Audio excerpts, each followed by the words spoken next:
দেশে কি গৃহযুদ্ধ আসন্ন?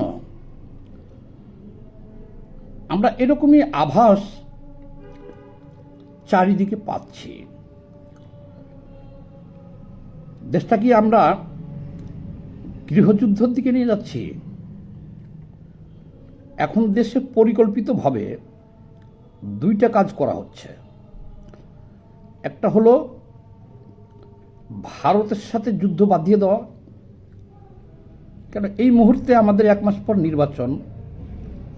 হঠাৎ করে ভারতের 7 সিস্টার, দিল্লি থেকে শুরু করে সব খাইয়ে ফেলার জন্যে দেখলাম একটা গোষ্ঠী মরিয়া হয়ে গেছে তারা, এবং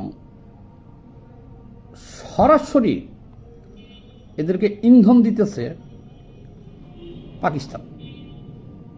পাকিস্তানের জঙ্গি গোষ্ঠী। কোনো রাগ ঢাক রাখে নাই। তারা বলতেছে আমাদের পরমাণু বোমা নিয়ে যাও, আমরা তোমাদের সাথে আছি, তোমরা যুদ্ধ শুরু করে দাও। তাহলে সব মিলিয়ে নির্বাচনটা বানচাল করে একটা গোষ্ঠী রাষ্ট্রীয় ক্ষমতা দখল করতে চায়, এই উগ্রবাদী চক্র। আচ্ছা, এখন কথা হইল যে দেখেন, 15 মাস পেরিয়ে গেছে একটা অভ্যুত্থান হিসেবে, তো 3 মাসের মধ্যে একটা গণতান্ত্রিক সরকার আসার কথা, আসে নাই। এটাও একটা ষড়যন্ত্র। 15 মাস পরে একটা নির্বাচনের তারিখ ঘোষণা করছে, তারপর থেকেই একটা মহল হয় ভারতের সাথে যুদ্ধ লাগিয়ে, আর না হইলে দেশে গৃহযুদ্ধ লাগিয়ে ক্ষমতা দখল করতে চায় তারা, রাষ্ট্রীয় ক্ষমতা। আমি বলি, শুনেন। ঘটনা হলো কি,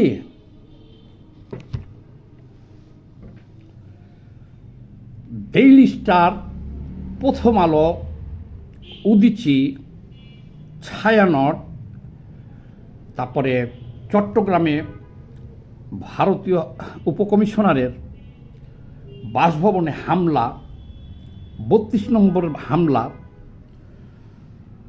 শুধু যে হামলা হয়েছে তাই না, এমন একটা আতঙ্কের পরিবেশ সৃষ্টি করছে যে এদের কাছে আমাদের দৃষ্টিতে মনে হলো যে দেশবাসী তো অসহায়, আতঙ্কিত, সরকারও কি এদের কাছে জিম্মি? এরকম প্রশ্নটা অটোমেটিক্যালি আইসে যাচ্ছে। আর গৃহযুদ্ধটা কিভাবে লাগবে এটা আমি বিস্তারিত বলবো, আমার কাছে সে তথ্যগুলো আছে, দিচ্ছি আপনাদেরকে। দেখেন, গৃহযুদ্ধ কেন লাগবে আর কেন লাগে। ওসমান হাদি হত্যাকাণ্ডের বিচার তো সবাই চায়। এখন আমরা দেখলাম কি, ফ্রান্সের থেকে একজন ইউটিউবার আর আমেরিকা থেকে একজন ইউটিউবার আরও 2-3 দিন আগের থেকেই তারা ঘোষণা দিল যে আপনারা সবাই প্রথম আলো, ডেইলি স্টার, উদীচী, ছায়ানট, 32 নম্বর, এটা জ্বালায়া পুড়াইয়া একদম ছারখার করে দেন। তাহলে ঘটনার 2-3 দিন আগের থেকেই তারা ইউটিউব, ফেসবুকে পোস্ট দিতেছে যে তোমরা এগুলো জ্বালাইয়া পোড়াইয়া একাকার করে দাও। তাহলে এই শক্তিটা, এত বড় শক্তি কার?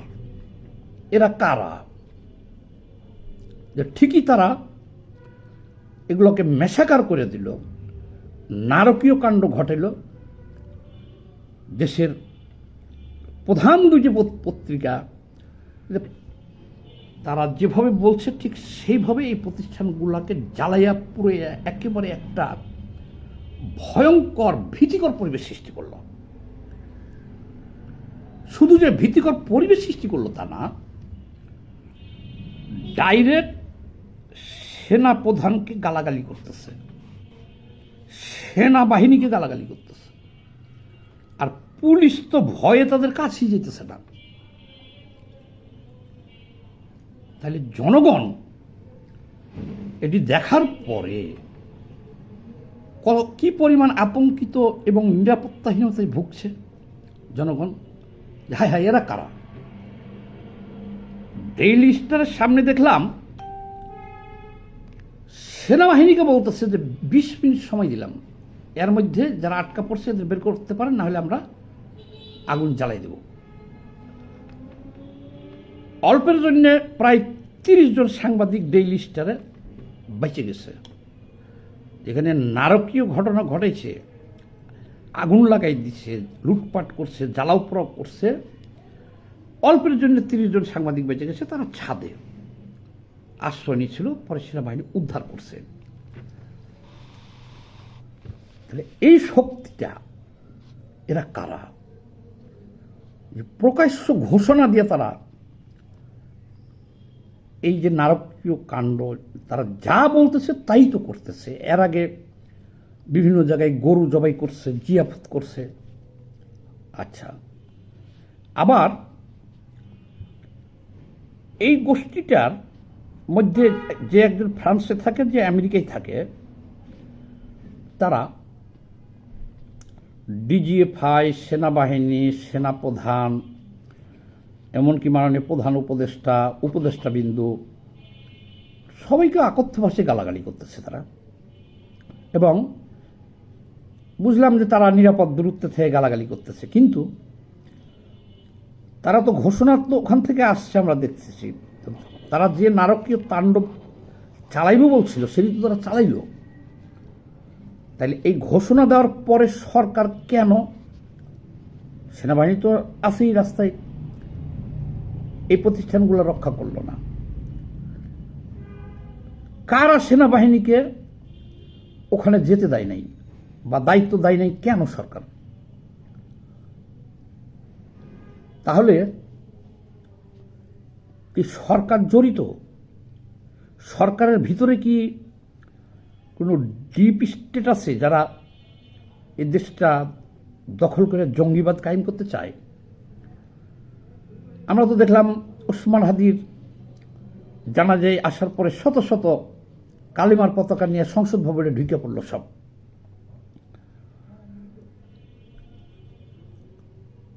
প্রধান উপদেষ্টার কি কোনো নিয়ন্ত্রণ নাই, নাকি প্রধান উপদেষ্টা নিজেই এগুলোর সাথে জড়িত? সরকারের হাতে সেনাবাহিনী, নৌবাহিনী, বিমান বাহিনী, police, RAB, HB, DB, CID, NSI, DGFI, SSF, RRF সব হলো একটা রাষ্ট্রযন্ত্র, যেটা দিয়ে আপনারা ভারত জয় করতে চাইতেছেন, ভারতের বিরুদ্ধে লড়াই করতে চাইতেছেন। এই সব হলো সরকারের হাতে, প্রধান উপদেষ্টার হাতে। তাহলে এই উগ্রবাদী শক্তিটা কি এদের চেয়ে তো শক্তিশালী? হ্যাঁ, তারা কোন দিক দিয়ে শক্তিশালী? যে তারা প্রকাশ্য ঘোষণা দিয়া যখন এগুলো করতে পারছে, তাহলে বুঝতে হবে সরকার বা ডিপ স্টেটের একটা অংশ প্রশাসনকে ইনঅ্যাক্টিভ করছে, এদেরকে সুযোগ করে দিয়েছে। আচ্ছা, এই গেল একটা। গৃহযুদ্ধের আরো একটা লক্ষণ হলো বলি আপনাদের, রাজশাহী বিশ্ববিদ্যালয়ে দেখলাম শিবির থেকে যে নির্বাচিত হয়েছে ছাত্র সংসদের জিএস মনে হয়, 5টা ডিনের পদত্যাগপত্র নিজে লিখে নিয়ে আইছে, সেখানে কোন কোন ডিন নিজেই পদত্যাগপত্র লিখে নিয়ে আসছে, বলছে সই কর, প্রকাশ্য ভিডিও করিয়া, যে কোন কোন শিক্ষক থাকবে আর কোন কোন ডিন থাকবে আর কে কে থাকবে না, এটা সে নির্ধারণ করে দিতেছে মাঠের মধ্যে বসে। তারপরে ঘোষণা দিতেছে তাদেরকে বাইন্ধে রাখা হবে। এটা হলো শিবির, জামাত। তারপরে দেখতেছি রাতের বেলা লুঙ্গি ড্যান্স দিচ্ছে। তারপরে দেখতেছি মোটা লাঠি হাতে নিয়ে পুরাপুরি একটা মানে দানবের মতন অপ্রতিদ্বন্দ্বী রংবাজ লাঠি নিয়ে পুরা বিশ্ববিদ্যালয় দাপায় বেরোতেছে, বলতেছে আমরা এই হকার উঠিতেছি, মানে মহারা করতেছে আর কি। শিক্ষক যদি সরাইতে হয়, শিক্ষক সরাবে কে? প্রশাসন আছে, সরকার আছে, ভিসি আছে। এরা কেন যাকে তাকে গালাগালি টাইনা হিসেবে? ঢাকা বিশ্ববিদ্যালয়ে দেখছেন 2জন শিক্ষককে দৌড়াইয়া ধৈর্য গলায় গামছা কাপড় পেঁচাইয়া কিভাবে হ্যারাসমেন্ট করতেছে। বিশ্ববিদ্যালয়ের শিক্ষক তাকে যেভাবে বেইজ্জতি করে দৌড়াইয়া উনি জান নিয়ে পালাই গেল, এটা তো করবে ভিসি, বিশ্ববিদ্যালয়ের প্রশাসন, কাকে চাকরিতে রাখবে কাকে রাখবে না। এরা কারা? ঢাকা বিশ্ববিদ্যালয়ে। এখানেও দেখি একই অবস্থা, তারা লাঠি হাতে করে ওই হকার উচ্ছেদের নামে তারা মানে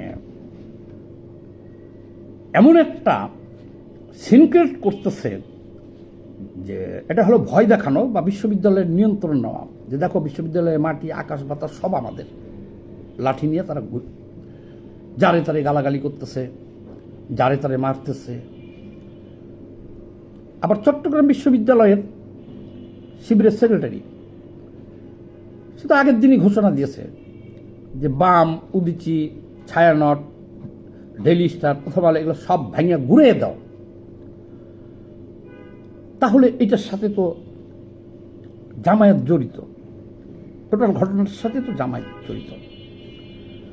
আর জামায়াত ছাড়াও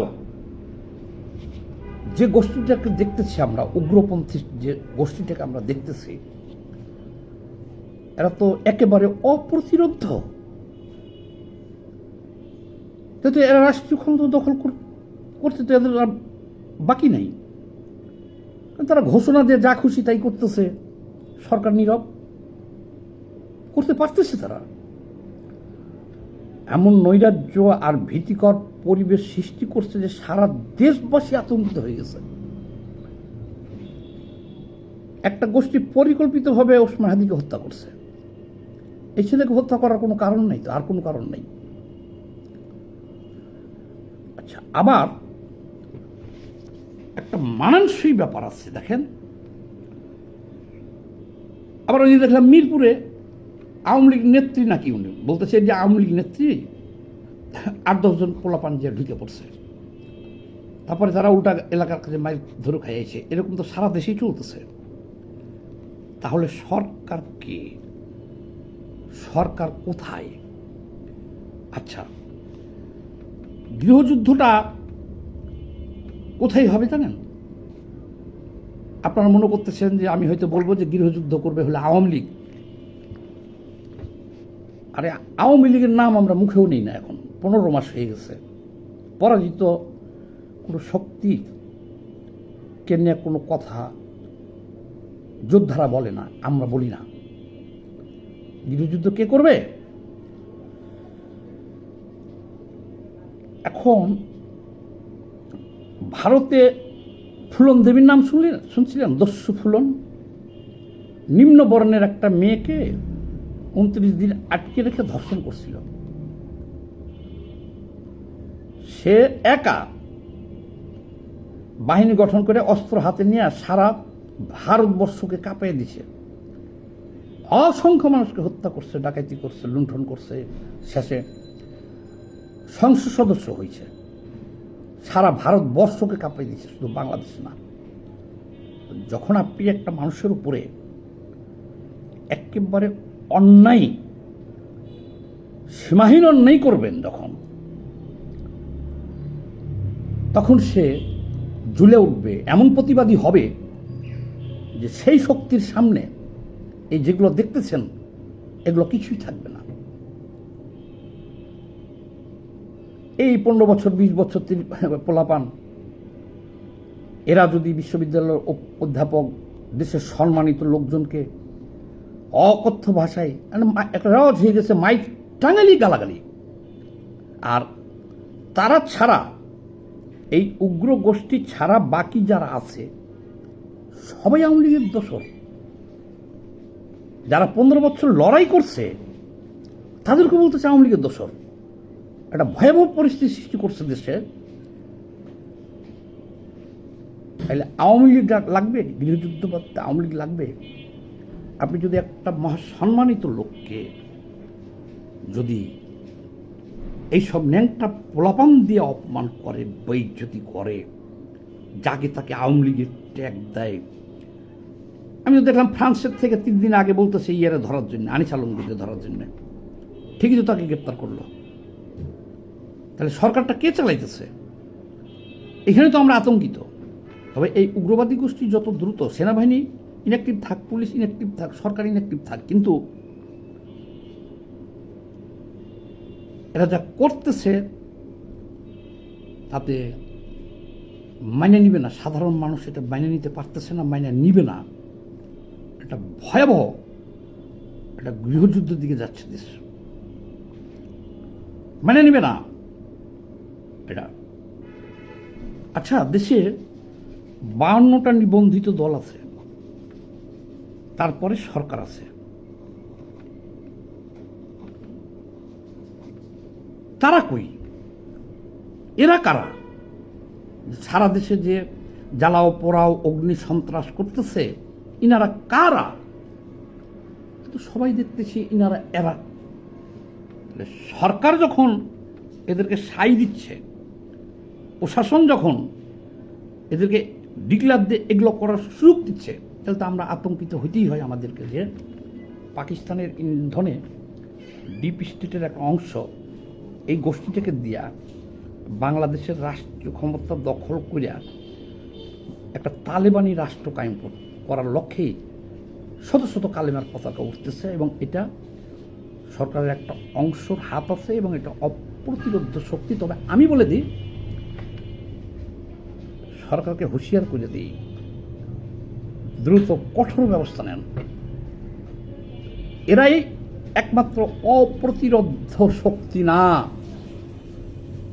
জনগণ যদি খেপে যায়, এই বিভৎস উগ্রপন্থী আচরণ, অপমান, যাকে তাকে আওয়ামী লীগের ট্যাগ দেওয়া, জ্বালায় দেওয়া, পোড়ে দেওয়া, চাঁদাবাজি করা, সম্মানহানি করা, শ্লীলতাহানি করা, জিম্মি করা, চাঁদাবাজি করা,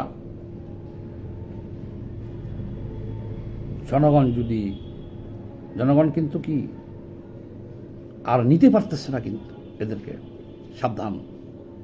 জনগণ যদি রাস্তায় নেমে আসছে, তাহলে আপনারা এখন যাদেরকে যে উগ্রপন্থীদেরকে বলতেছেন যে অপ্রতিরোধ্য শক্তি, ভাইসে যাবে, বানের জলে ভাইসে যাবে, রক্তগঙ্গায় দেশ বয়ে যাবে যদি জনগণ জায়গায় উঠে অস্ত্র হাতে নাই। এটা বাংলাদেশ কখনোই পাকিস্তান হবে না, আফগানিস্তান হবে না।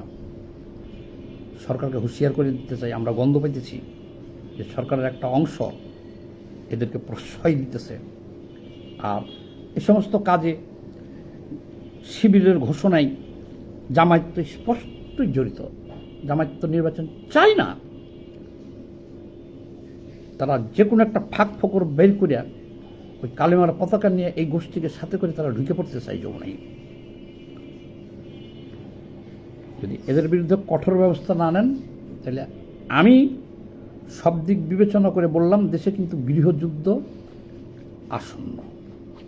সবাই ভালো থাকবেন, ভিডিওটা একটু বেশি বেশি করে শেয়ার দিয়ে দিয়েন।